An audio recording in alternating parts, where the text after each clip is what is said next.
This is the Barbados Today afternoon news for Tuesday, June 13. Thank you for joining us. I am Mary Claire Williams. Shadow Education Minister Edmund Hinkson is accusing government of politicizing the appointment of teachers.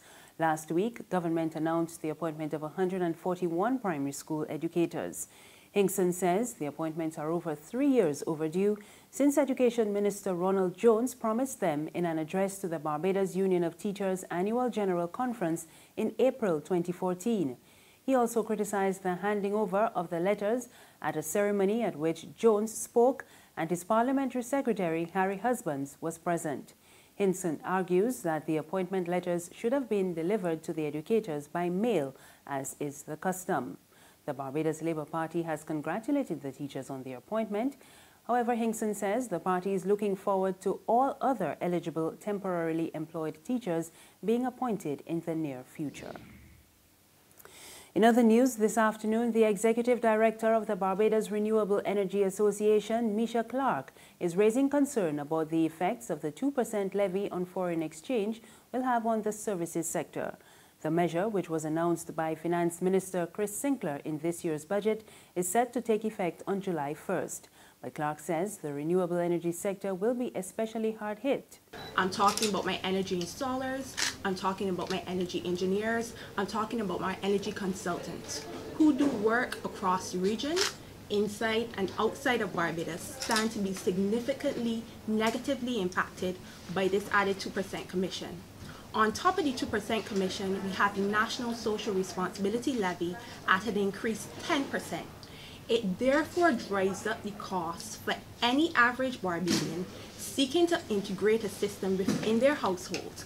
So instead of us actually enhancing the capacity where we are making renewable energy systems much more attractive, we actually detract people from actually being able to make these investments in these areas. Police are seeking the public's assistance in identifying a gang of motorcyclists who have been evading lawmen in the capital. Police made the call after a video of the cyclists went viral on social media. The approximately 80-second clip shows over 20 bikers recklessly riding on motocross bikes, commonly known as dirt bikes, in front of First Citizens Bank among pedestrians and motorists. Details are still emerging, but police have confirmed their involvement in the incident, which shows 3 motorcycle cops and 1 police van pursuing the cyclists.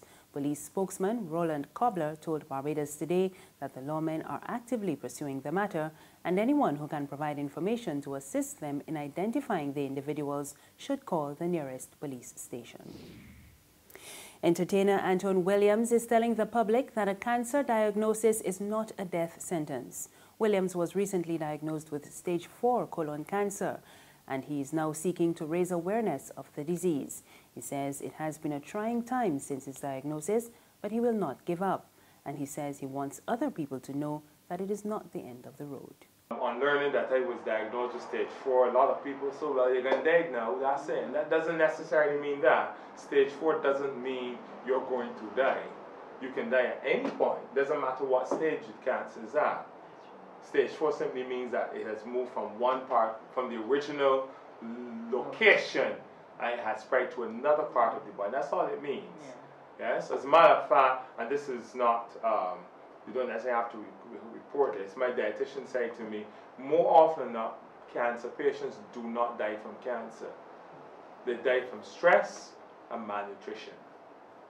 Now you think about it, because a lot of people sit and worry and stress themselves out. And then they worry about what to eat, what not to eat, and everybody telling them what to eat and what not to eat. There's regional and international news after this short break. Morning, Miss Oya. Morning. You again. So you're washing cars now? Well, I can't keep up with you at all. Yes, girl. You know they're going to provision to selling slow.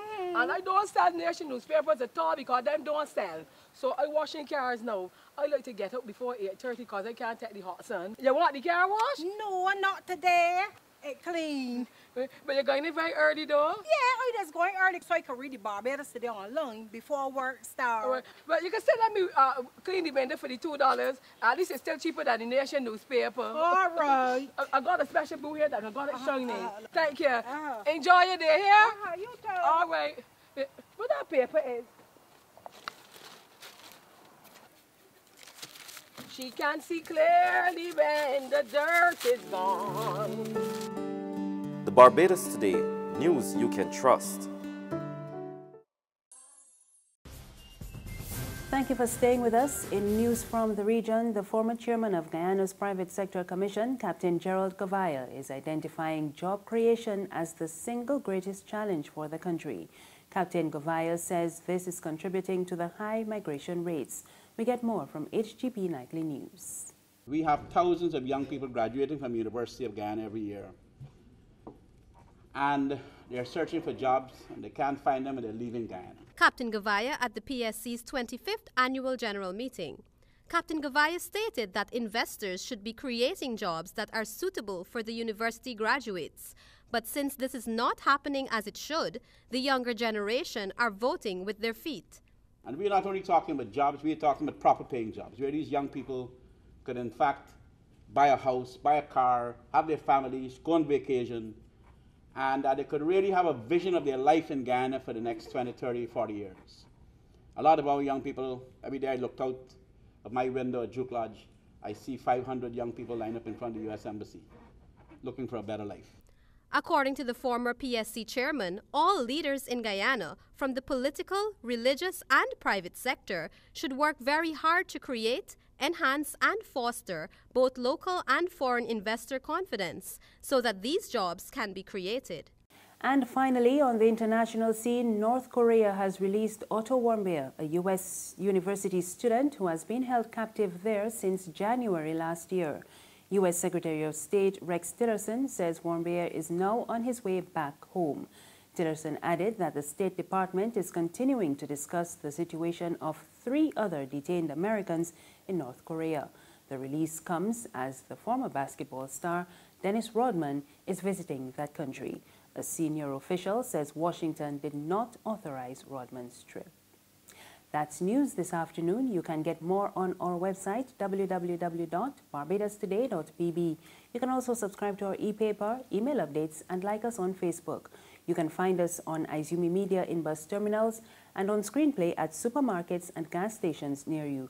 We are also on Mix 96.9 FM. I am Mary Claire Williams. Good afternoon.